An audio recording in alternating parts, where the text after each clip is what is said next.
So one of the big controversies of this week in Protestant evangelical circles, so I think this is as limited as it gets, is that the Pope and King Charles III met.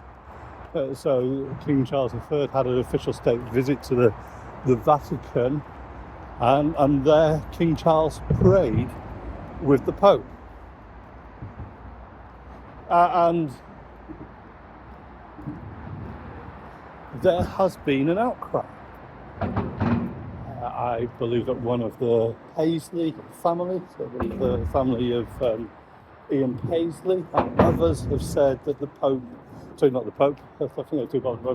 King Charles now needs to abdicate, that he has broken his vows and his responsibilities as the Supreme Governor of the Church of England. By the way, King Charles is not the head of the church. Only Christ can be the head of the church. And then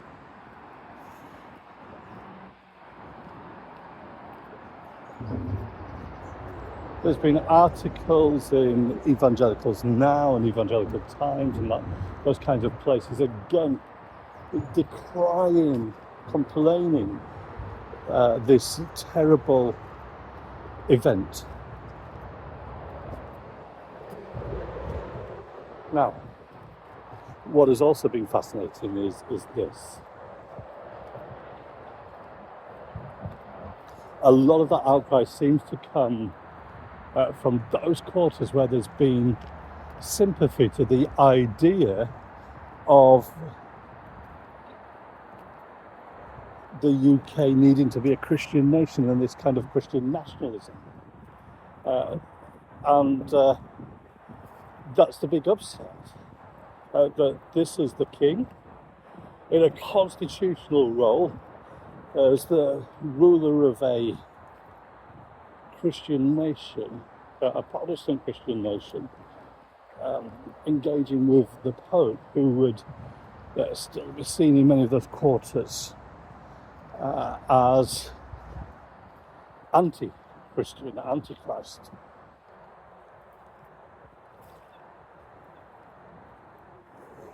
And it's helpful to remember that when I speak as someone who would say that Roman Catholicism has so greatly departed from the gospel, that there's a different gospel there. So I would not be encouraging attempts at partnership between Protestant and evangelical churches and Catholic churches. I would be very clear on that. There may be individual Catholics who I would pray with, because I recognise that despite how far wrong their church has gone over the centuries, that they do know Jesus, and that has come through very clearly. But that kind of relationship is very different from church to church, and so there is a sense that if the king does something, he's doing something as a head of state and as the governor of the Church of England. That's the reality there.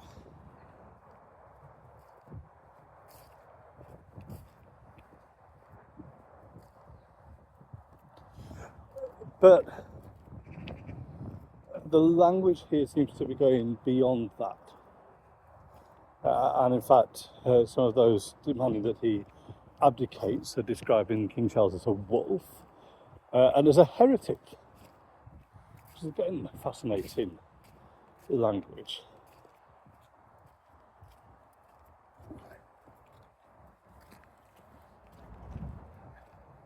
So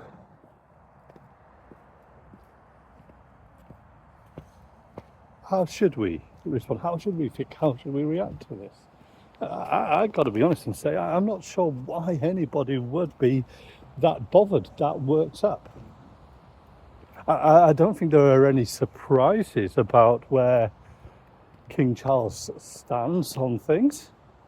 He's been open from his youth about his approach to faith, wanted to be a defender of faiths, a strong interest in other religions. There seems to have been in later life some shift towards an engagement with more with the church and Christianity, more with the Church of England. But he is very different to his mother. So Queen Elizabeth, a reputation as someone who had very clear Christian faith. I don't think that means necessarily that she was evangelical, certainly in terms of whether she would have owned that label, but things came through that there was a personal faith in Jesus that shaped her public life. But here's the thing, I think some of the things have been said of Queen Victoria, but those are probably the exceptions. I can't just presume that a king or queen will be a Christian, as we would understand it, would be born again, would completely grasp the gospel just because they are the king and queen of the United Kingdom, just because they are the supreme governor of the Church of England. So what we are seeing here is really the accident of the hereditary system, that King Charles ends up being the supreme governor of the Church of England because he's a descendant of King Henry VIII. And we're also seeing really the confusion created out of two things. Out of, first of all, the idea that we have an established church, that the Church of England is the national church, that the Church of England has as its supreme governor, as its leader in charge, the king or queen. And I guess at that point, we want to be saying, well, there is the problem. The problem isn't to do with what King Charles does. The problem is with the whole system, the whole structure of the Constitution that puts him in charge of a church, that makes that church part and parcel of the British state. That sticks bishops and archbishops into the House of Lords so that they are thinking not just as pastors, but as politicians whenever they speak.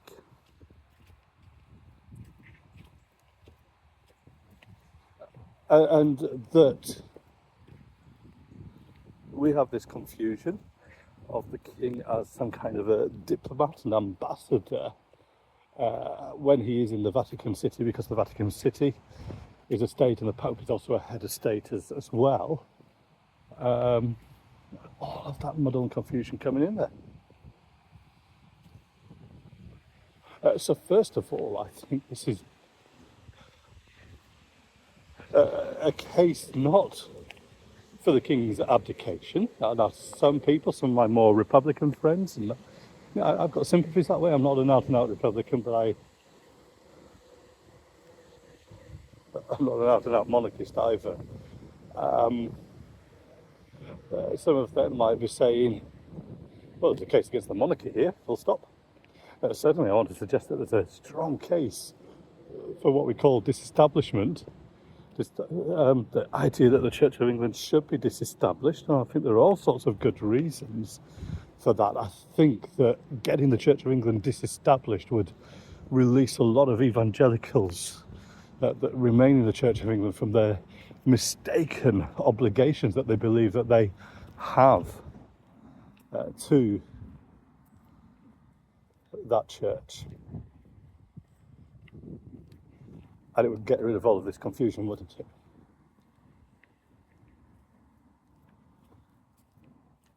The other thing I want to say is this,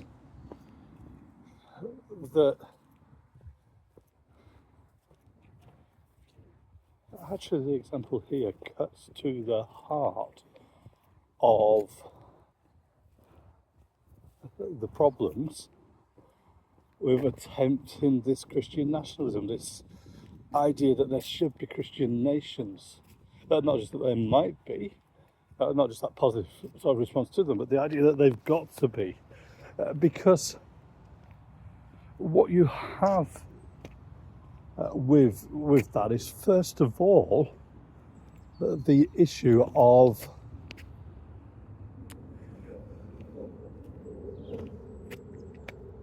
somebody's external position, and in fact anybody's external position, not necessarily matching up with their heart.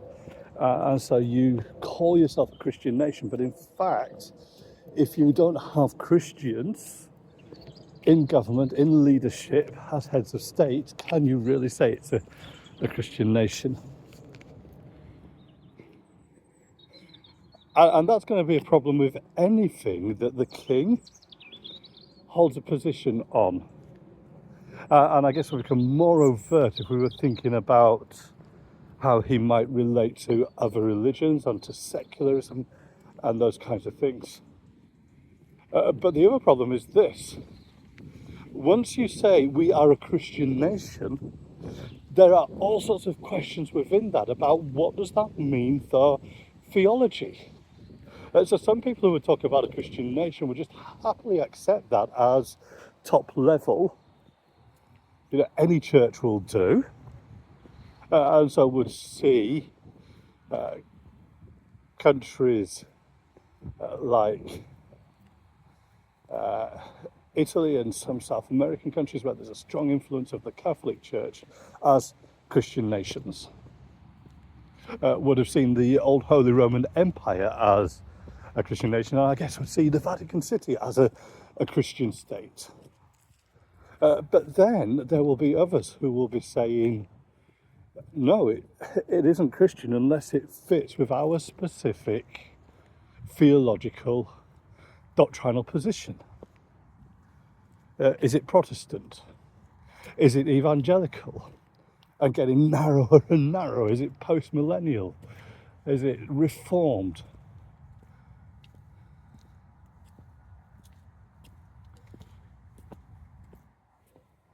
And again, because you're dealing with externals, you're dealing with people who may not actually have faith in Jesus in their hearts, it all becomes just more and more messy, because the people who are having these debates, the people that are making these decisions, are not necessarily people who know Jesus. So I wouldn't get worked up about whether or not the Pope and King Charles prayed together. I'm sure there are probably plenty of hardcore Catholics that are upset about it for various reasons, just as much as there might be Protestants. But I would use it to think more carefully about how we understand public theology and public faith.